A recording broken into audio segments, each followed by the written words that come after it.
Konnichiwa, and welcome to the Samurai Way, the podcast where we dive into the wisdom of the samurai, the art of Japanese living, and the philosophies that help us live with purpose and perseverance. I'm Lori Tsugawa, and whether you're here to explore Bushido, uncover the meaning of Ikigai, or just looking for a little extra gambaru, never give up spirit in your daily life, you're in the right place. So grab a cup of tea, get comfortable, and let's walk this path together. Are you ready? Let's begin. Konnichiwa, minasan. I'm Lori Tsugawa, and today a very special episode, number 45 for our Samurai Way podcast. And today we have a special guest all the way from Australia. His name is Nicholas Kemp, and you will be so glad that you listened and tuned in because this is going to be a very special episode where you're going to learn about the ins and outs of Ikigai. And it's not the Venn diagram, nor is it all these other things that have been attributed to Ikigai. So you'll be well informed after this episode is finished. So Nicholas Kemp is he's a speaker, facilitator, coach, podcaster, and author of Ikigai Kan. Plus, he's a Japanologist, and he wrote a book called Ikigai, Feel a Life Worth Living. He's the founder and head coach of the Ikigai Tribe, a small community of educators, psychologists, coaches, and trainers who serve their personal communities with the Ikigai concept. And I'm so excited to introduce him to you, the Samurai community, and you'll be so glad that you met him. And so please welcome Nicholas Kemp. Thank you very much, Laurie, for having me. It's a joy to be on your podcast, and we had a good chat yesterday. So, lovely to be here. Thank you for having me. And for those that don't know you, Nick, if you could tell them a little bit about yourself and your journey in Japan, and how did somebody from Australia become interested and lived in Japan, married a Japanese woman? So if you could share about that. Sure, it is a little bit unusual, the work I do. It seems unlikely that someone from Australia, like a "G'day, mate, how you going?" Aussie, would be teaching this beautiful philosophical and psychological concept of Ikigai. But I have a very strong connection to Japan. So my first visit was actually in 1977 when I was 5. And I have some memory of that trip. And obviously it planted a seed. I went back about 20 or 18 years later as a restaurant trainee, and I lived in Japan for a year, and that really changed my life. And then I went back a few years later to teach English, and it was actually when I went back in 1998 that I first heard this word Ikigai from a coworker, and I thought, wow, what a fascinating word. But after that initial conversation, I didn't really hear the word spoken that often. It wasn't until 20 years later, as you know, the best-selling book came out and the Venn diagram went viral, and all these romantic notions about longevity and happiness were attributed to the concept. I realized, I remember that word. So that's my Ikigai connection. I'm married to a Japanese woman for 25 years now. And I walked it. You'll be happy to know I walked it to the station again, Laurie, keeping my New Year's resolution, and held her hand. And so she's obviously a very important part of my life. And I have a son who's 21. So he was born in Japan, raised in Australia. And yeah, I love Japan. I've now host retreats there. I have this community around the concept in my work, obviously with both Japanese and non-Japanese. And yeah, it's really changed my life. And I guess it's why I'm here talking with you. So yeah, it's really changed my life for the better. Changed my life too, just being in Japan.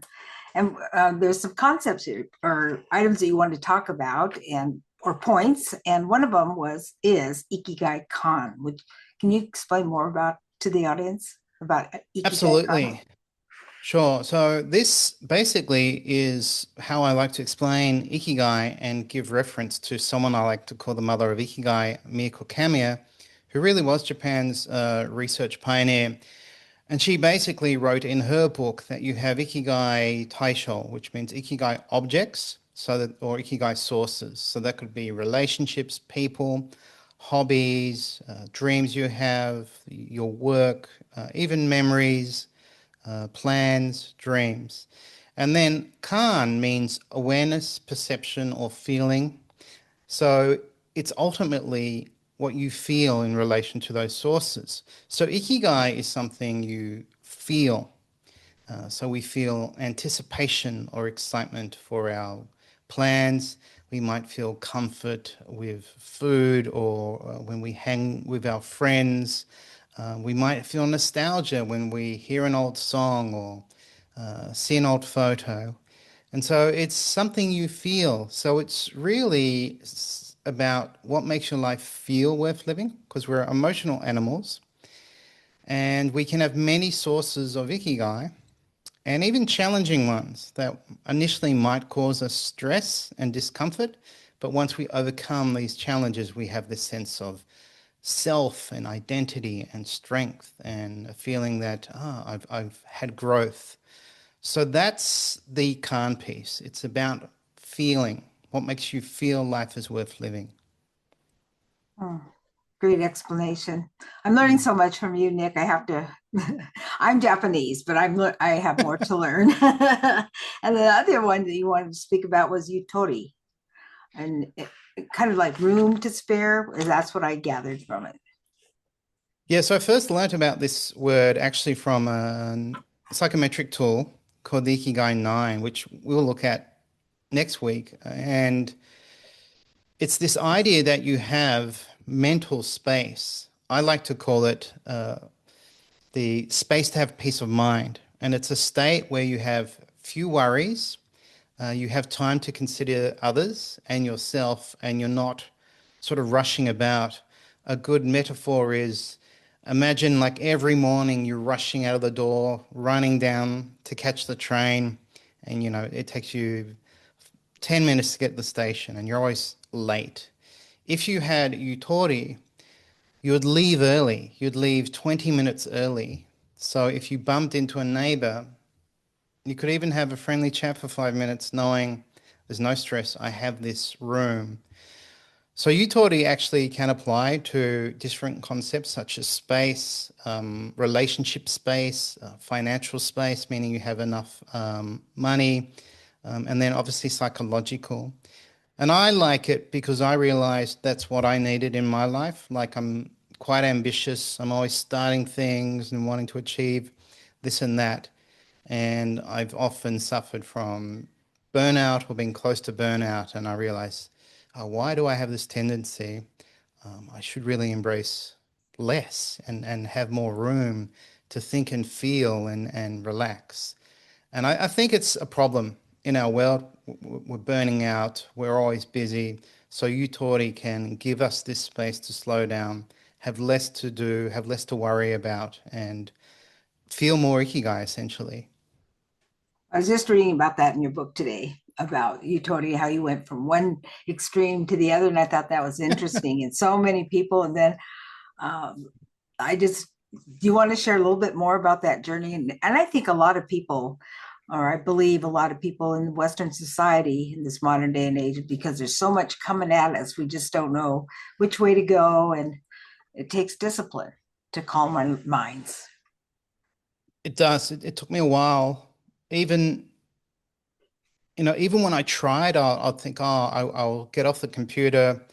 I might just watch the cricket or a TV show, and I'd find my mind saying, "Come on, Nick, you should be working on your website or you should be researching this." And it's very hard for me to allow myself to do almost nothing. It's like allowing yourself to do nothing and switch off. It's another way to say it is like idle time, where you're just idling and you're not, you're sort of in the car, but you're not, you're not driving anywhere, so to speak.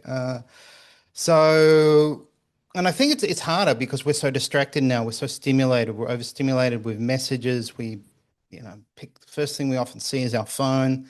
The last thing we often see is our phone screen, which is a very unhealthy habit.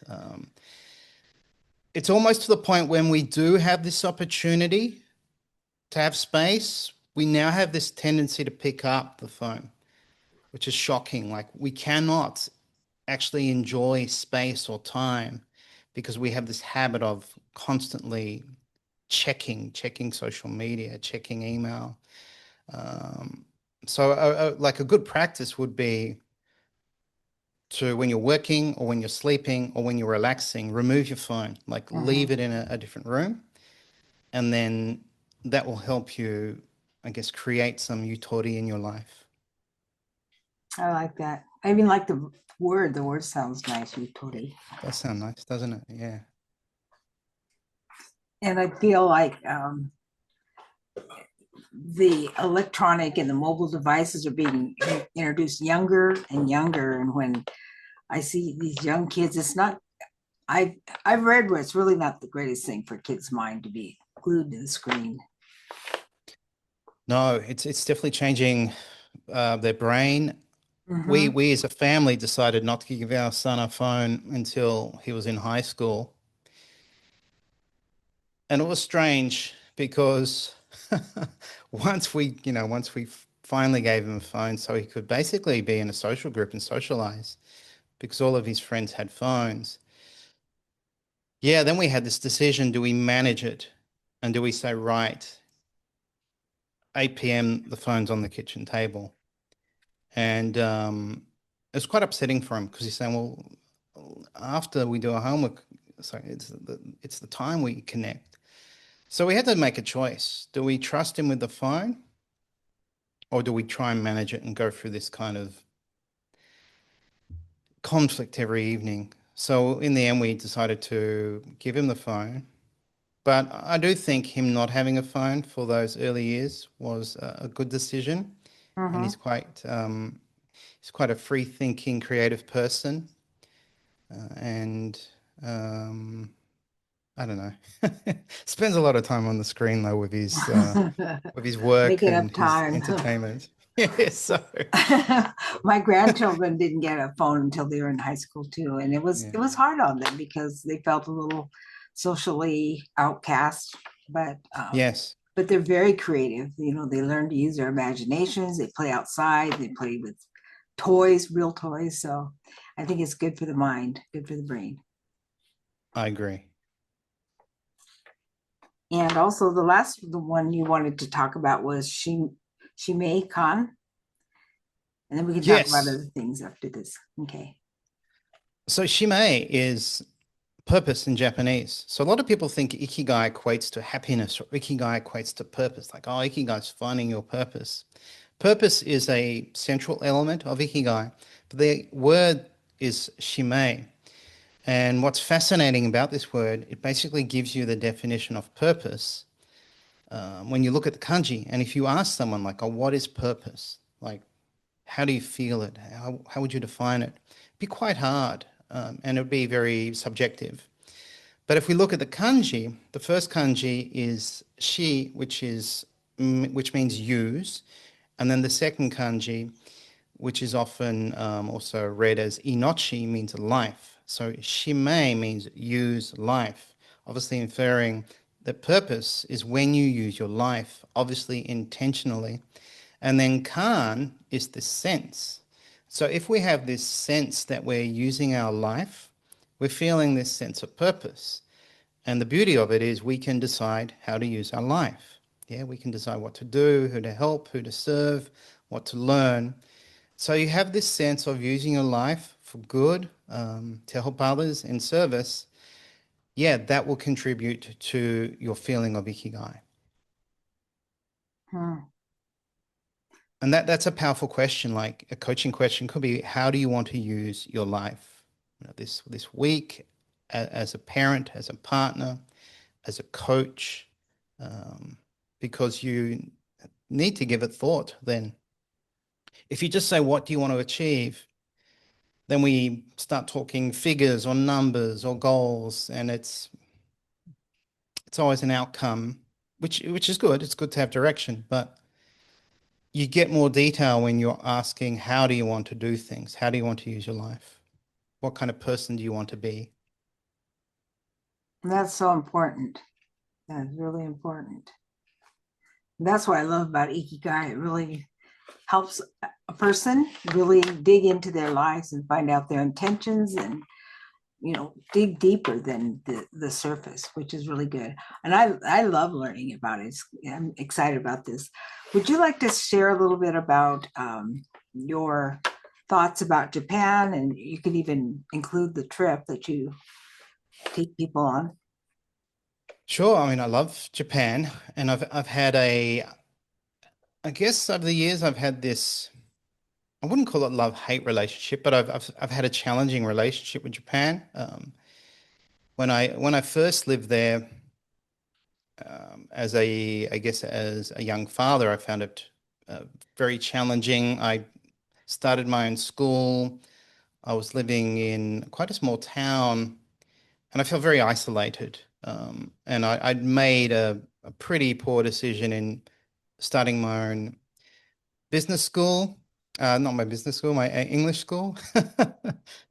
And yeah, I kind of realized, wow, the beauty of Japan is everything's different. The challenge of Japan is that everything's different. And so you Mhm. learn to adapt. So some of it's fascinating and enriching and exciting.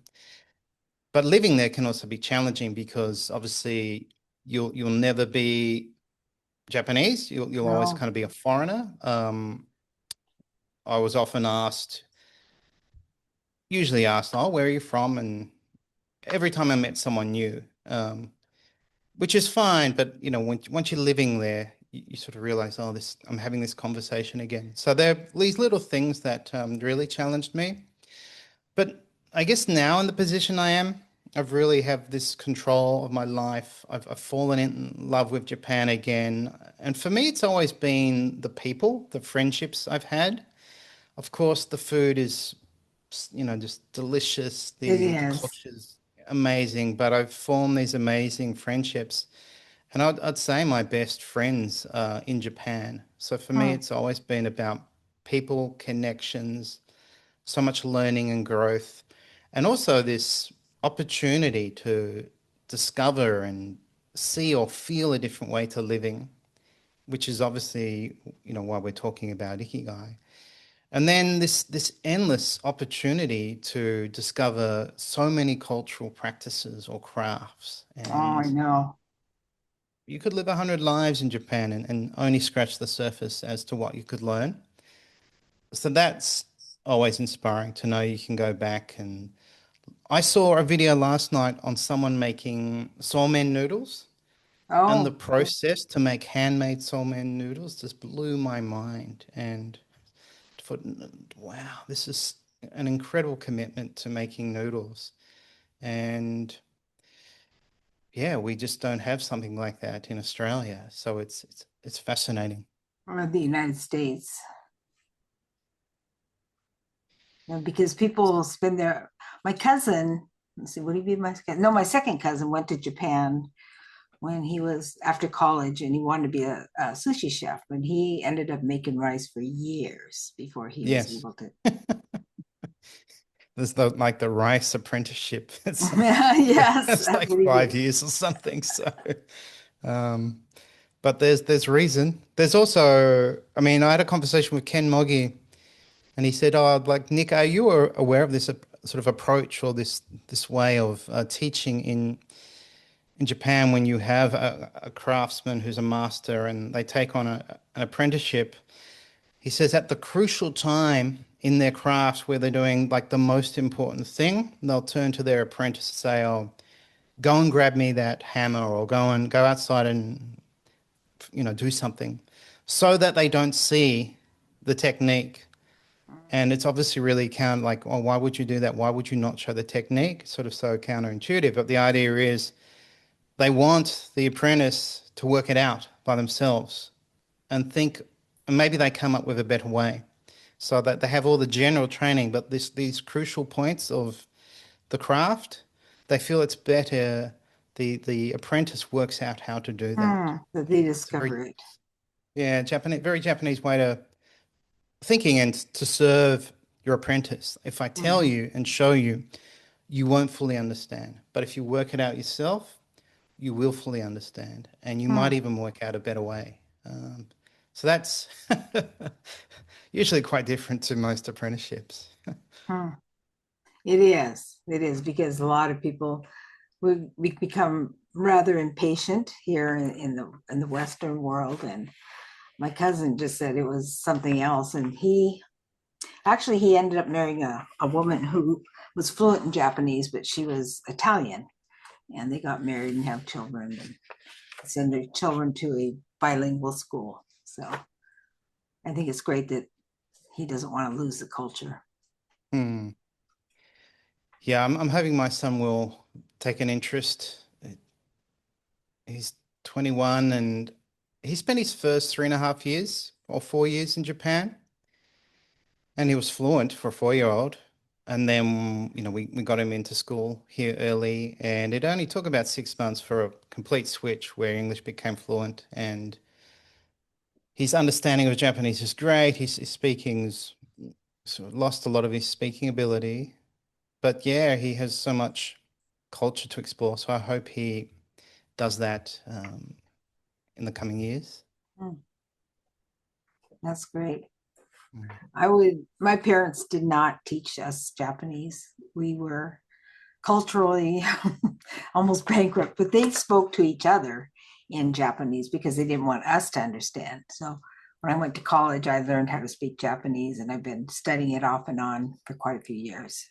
But it's not easy. It's a challenging language, It is. and I think it's crucial to understand the culture behind it.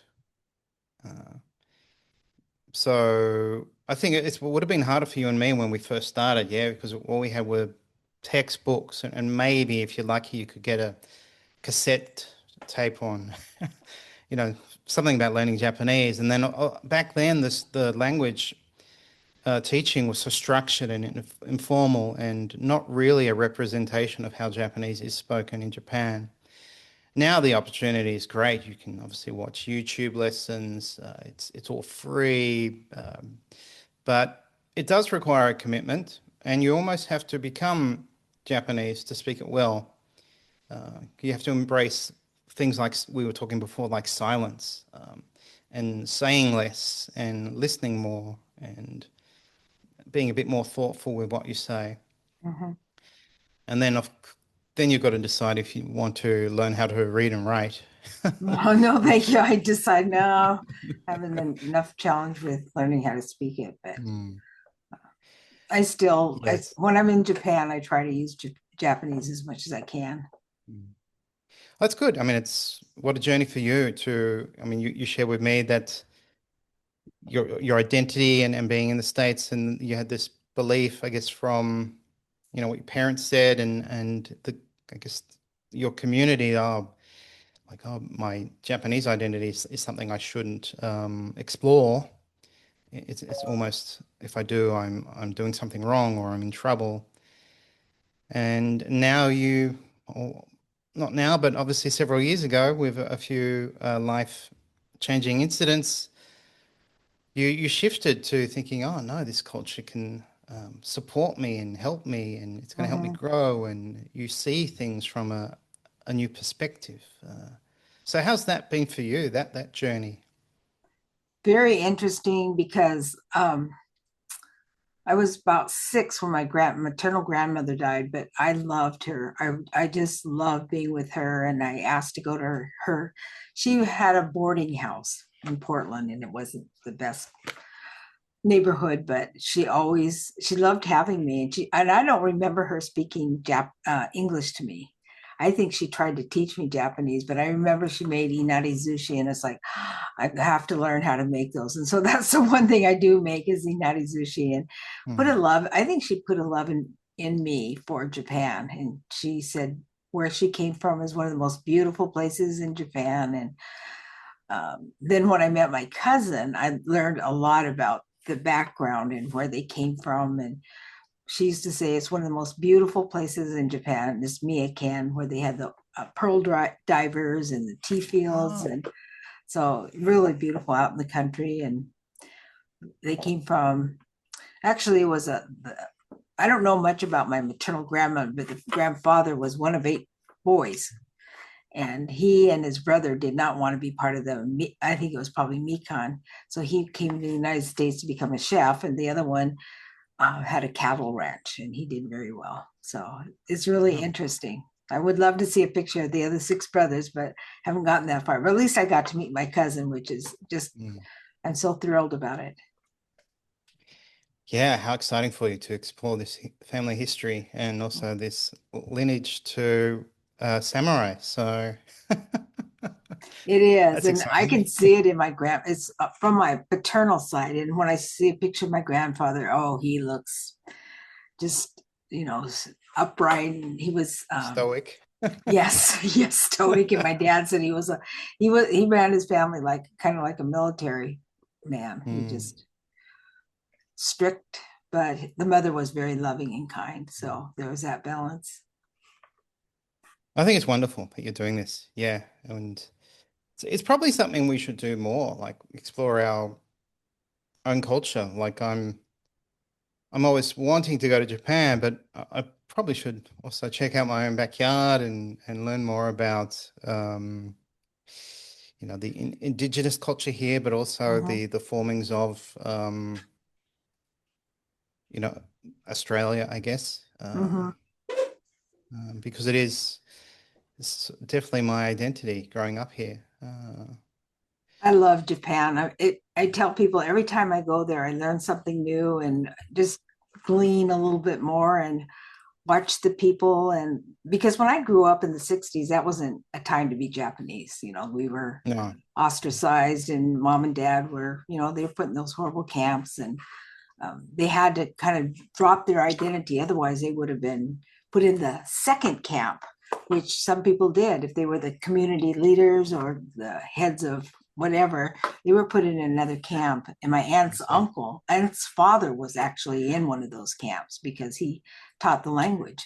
So they considered him dangerous. But so he was unfortunately in one of the other camps. So but It's very sad. hopefully people learn from that, and the government did apologize, which doesn't happen that often. They apologized to the Japanese people, and uh, the way that we can pay it forward is to tell their story. And next month is going to be a very, very good month for Japanese, and because it's when the executive order was signed, and after that was signed, then everybody was locked away. And so I just want to keep that history alive, not to pound it in people's head, but just for remembering and honor the people that have gone before my parents, because they really paved the way for us to have a better life.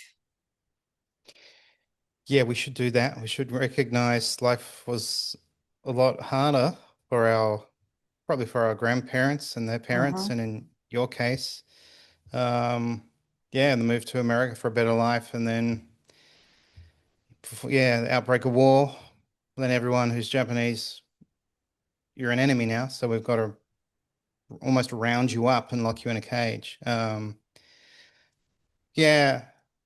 So yeah, isn't it sad how we have these amazing cultures we could share, but I kind of feel, it always seems to be this small handful of men who make these horrible decisions, and then this is why we have wars and conflict. Why can't we get on and share and um, learn from each other? Because it's not the So people. It's not the mm. people. It's some powers that be sometimes that make decisions that aren't Yeah, great.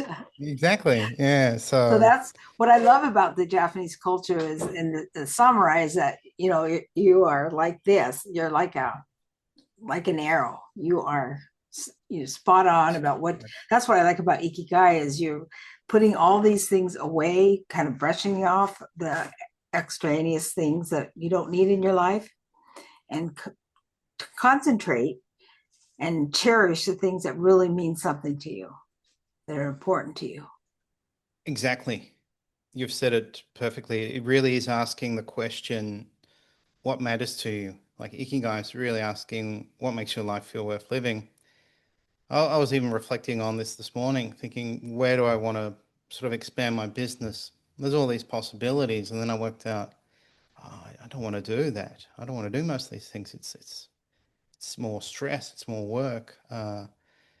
So yeah, I think a crucial thing we need to do is reflect. And the best way to do that is probably journaling, because we rarely stop and think for extended periods of time. We sort of start to think and ponder, and then we have something to do or we get distracted. But if you sit down and journal and ask yourself what matters to me, or who matters to me, who do I want to spend my time with, and then yeah, you don't have to worry about spelling and grammar. You can just let the pen flow, and then you start to have this conversation with yourself. So Ikigai is very reflective, and I would say we'll talk about this later, but I don't think you can, coach Ikigai without having reflection and journaling. It requires this journaling, and then you can then open up and discuss it and go deeper. Um, so it's not shallow, it's not superficial, it's deep, and it's very social, as we talked about. It's often tied to your roles and being a partner, helping others, wanting to feel needed. We can have our hobbies and all that, but most of the time we want to be with people. Uh, so another good question is like, oh, who is your Ikigai? And how do you want to spend your time with them? Mm-hmm. That's great.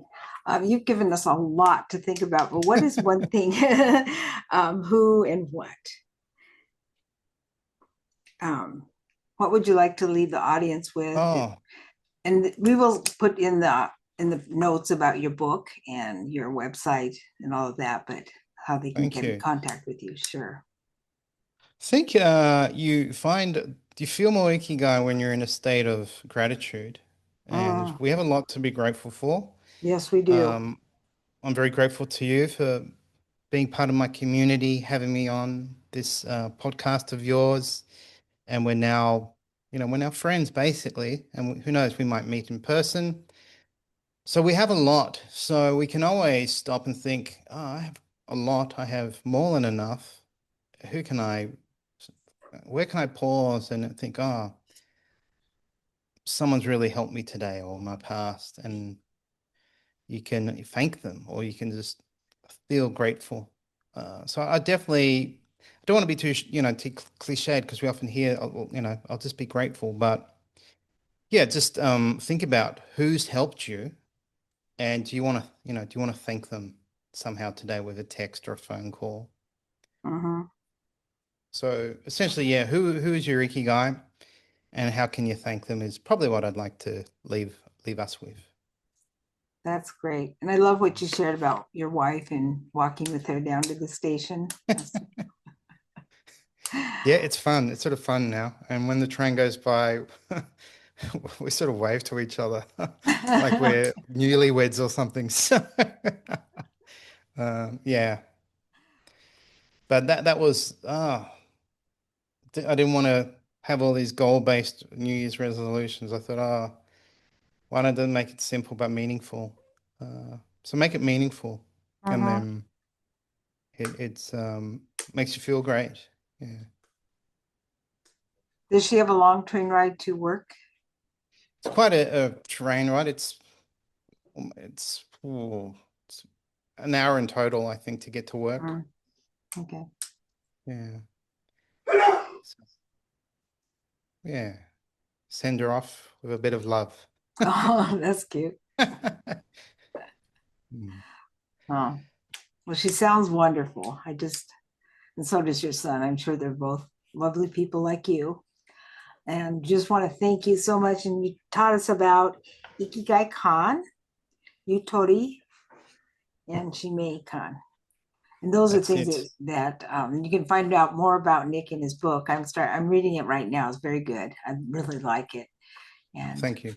yeah, you're welcome. Thank you for your contribution, Nick, and thank you for coaching people about the true Ikigai, which I really wanted to learn. Being Japanese, I wanted to present it the Japanese way. And I mean, in the way I pronounce Japanese word, I don't want to say samurai. I want to say samurai because that's more correct. Mm. So I think I have all the Japanese genes in me. My sisters and brothers didn't. I mean, they were kind of interested, but not really. I'm the only one that's been to Japan outside of my mom and dad, and they didn't like it because they saw a Japan of Western hotels and Western food, and it's like, that's not Japan. So when I travel more like a native person. I think it's wonderful what you're doing. So I wish you all the best with this continuing journey and glad to be part of it now. And yeah, I think it's really important and it's amazing. Yeah, it's amazing how I guess so yeah, even within the same family, people can see things differently. But Mm-hmm. yeah, good for you for wanting to wanting to learn and to connect and because it's such a fascinating country and culture and people. Oh, it is. Yeah, You know, there's a lot of Ikigai. I always tell people like that. What used to be something I scorned, I now embrace, and it's like making Mm, lemonade out of lemons. Life there you go. hands you lemons, make lemonade, right? Mm, I couldn't change the way I looked. I couldn't be blonde hair and blue eyes. I couldn't change my slanted eyes. But I learned to embrace and why I couldn't. I just love being Japanese now. I really love it. we should. Yeah. Yeah. So thank you No, so much, Nick, and thank you for your contribution and teaching other people about the true Ikigai. That's so important because what's being taught out there is not the true Ikigai. mm, It's more of a Western version. Like I said in the first class that you had, it was like almost like teriyaki chicken. It's like yeah, yeah, yeah, it's not the real. I mean, it's more like karaage yeah. or yakitori. Mm, Would be mm. more Japanese for chicken, Yes, but true. It so is that. funny. Yeah. Mm. Yes. Well, So, thank you oh, for thank you. I having me as a really guest and appreciate it. being open to my work and my thoughts on Japan. So Okay. that's Thank my you so Ikigai. much. So So be thank you, sure to Laurie. like, subscribe, and invite others to the Samurai podcast because we talk about so many things and you never know what we're going to talk about, but it's always going to be about the samurai principles in Japan. So please help us spread the word. We'd really appreciate that. And until we meet again, actually next week, mata ne. Bye-bye. And that's a wrap for today's episode, The Samurai Way. I hope you found a little inspiration, a new perspective, or just something to reflect upon as you go about your day. Now remember, the samurai spirit isn't just about history. It's about how you show up, face challenges, and live with purpose. Whether it's Ikigai guiding your path or a little extra Gambaru pushing you forward, keep walking strong. So if you enjoyed this episode, be sure to subscribe, share, or leave a review. It really helps. And if you've got some thoughts, questions, or you just want to connect, just contact me. So until next time, stay focused, stay determined, and keep living with purpose. Mata ne.